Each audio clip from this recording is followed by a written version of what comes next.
Karena pertama bucket itu minim resiko ya. Iya. Karena resiko dari bucket itu nggak ada, beda sama makanan yang bisa basi atau segala macam. Dan bucket itu menurut gua margin untungnya tuh besar. Karena yang kita jual tuh jasa. Iya. Jasa dan seni. Nah, itu yang membuat gua milih buat usaha bucket. Gua pertama kali buka itu open ordernya sekitar bulan September 2022. Itu gua pertama kali buka usaha buketnya. Sebelumnya itu kan gue awalnya cuma coba-coba bikin buket itu buat nikahan ipar gue. Nah, pas gue coba posting banyak yang bilang ternyata bagus. Makanya itu pas kata teman-teman gue, ya udah coba aja jual. Ya udah akhirnya gue coba jual. Alhamdulillah laku tuh 1, 2 awal-awalnya. Cuman makin kesini ternyata banyak peminatnya.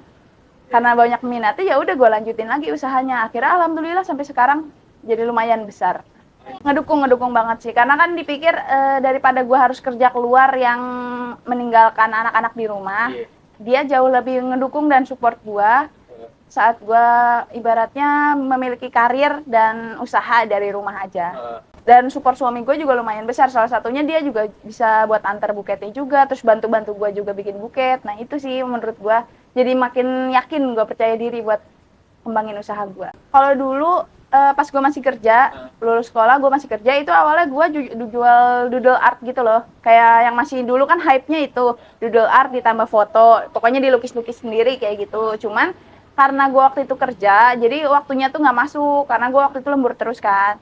Akhirnya gue sempet off. Nah setelah gue nikah, karena lebih banyak waktu luang, makanya gue coba buat usaha lagi. Alhamdulillah La Bouquet Florist tuh jauh lebih laku ya, jauh lebih pasarannya jauh lebih luas ketimbang doodle art gue dulu. Pas ngebuka buket itu sempet agak struggle itu sekitar pertengahan 2023 kalau nggak salah ya. Kenapa? Karena waktu itu pas bulan-bulannya di mana itu apa namanya wisuda tuh emang agak jarang kan. Nah terus di situ tuh gue hampir 3 bulan kayaknya nggak dapet order. Nah cuman di situ gue ngatasinnya, gue coba pasarin, gue masukin ke Meta Ads ya, lewat Instagram sama lewat WhatsApp bisnis. Tapi alhamdulillah habis itunya ada perkembangan. Oh iya, pernah pasti pernah banget. Apalagi di dalam kondisinya gue mikir, gue habis nyetok stok of name barang nih, tiba-tiba kok sepi, gak ada orderan. Gue sempet udah deh nyerah aja, nggak usah gitu. Tapi kata suami gue, coba aja nggak apa-apa, namanya usaha itu kan pasti ada up and down-nya. Nah pas kita coba pasarin lewat Meta Ads itu, lewat Instagram, alhamdulillah lumayan perkembangannya cukup pesat juga. Semuanya sendiri, dari mulai stok of name barang, terus nyatet pengeluaran, nyatet pemasukan, semuanya sendiri. Sampai ngebikin bucket, sampai nganter pun kalau lagi nggak ada suami, gue sendiri.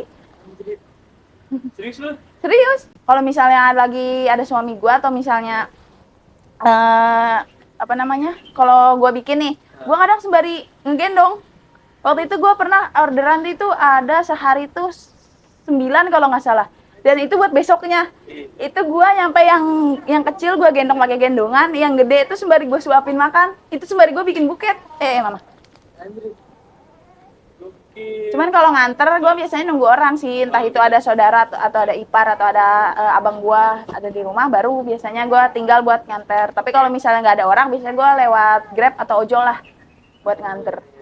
Gue ngerjain semuanya sendiri, makanya di satu sisi juga gue ada struggle suka close PO karena namanya gue ngerjain sendiri, di posisi gue ngurus 2 anak ya yang sifatnya kecil-kecil. Nah di situ gue suka close PO, kayak minggu kemarin tuh gue baru close PO karena emang waktu itu gue sampai nggak tidur sekitar berapa ya, pokoknya dari malam tuh gue baru tidur jam 7 pagi karena orderan tuh dari malam itu ada orderan dadakan 4 buket kan.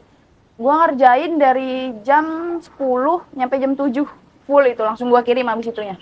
Makanya gue kadang ya alhamdulillah sih, kita syukurin aja ya, namanya kita lagi ngembangin usaha kan. Sebenarnya kalau ngebagi waktu sih pinter-pinternya kita aja. Kadang kalau lagi anak lagi rewel, iya memang itu cobaan banget, ribet banget jujur. Tapi kalau misalnya anaknya lagi bisa diajak kerjasama nih, lagi anteng, ya itu alhamdulillah enak. Kalau gue ngebagi waktunya biasanya ya, gue terima orderan dadakan itu sekitar pagi, karena emang anak-anak gue tidurnya cenderung lebih malam. Jadi dia bangunnya dari siang. Jadi misalnya gue terima orderan jam 5 apa jam 6, gue langsung kerjain saat itu juga. Biar sebelum zuhur atau sebelum jam 12, itu gue udah selesai. Nah di situ gue bagi waktunya. Atau kalau gue lanjut lagi nih, terima orderan dadakan itu malam lagi. Karena kalau nggak gitu susah bagi waktunya. Kalau anak-anak lagi pada bangun gitu ya, susah banget bagi waktunya. Namanya ada toddler juga kan, tenaganya nggak ada habis-habisnya. Gue mau nggak mau harus bisa bagi waktu di situ. Jadi setiap hari-hari besar kayak Valentine, terus Lebaran, pokoknya hari ibu, ulang tahun ibunya juga, dia tuh pasti pesan buket. Sekaligus lah dia nitip kayak obat-obatan atau jajanan buat ibunya. Itu tuh dia bener-bener langganan sampai percaya banget sama gua. Sampai waktu itu ibunya tuh masuk rumah sakit kan, gue tuh nganterin buah-buahan parsel-parselan kayak gitu dah ke rumah sakitnya.